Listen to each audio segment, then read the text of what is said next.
Halos isang linggo matapos ang magnitude 6.9 na lindol, pilit bumabangon ang mga residente ng San Remigio, Cebu sa gitna ng kanilang pagluluksa.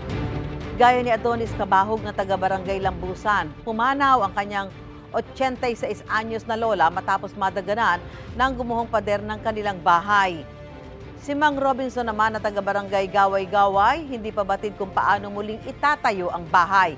Gumuho ang kanyang bahay kasabay ng landslide na nangyari nang tumama ang malakas na lindol. Problema rin ng mga residente ang mga lumitaw na sinkhole. Sa tala ng LGU, nasa 32 na ang sinkhole sa San Remigio.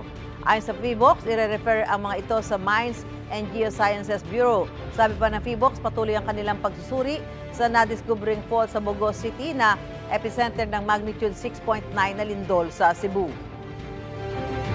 Ang tawag natin sa fault na to would be the Bogo Bay Fault. Una nilang namapa ang halos 200 meters, pero gumamit sila ng drone and they were able to see around 1.5 kilometers of ground structure features.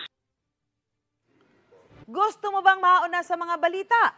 Mag-subscribe na sa GMA Integrated News sa YouTube at tumutok sa Unang Balita.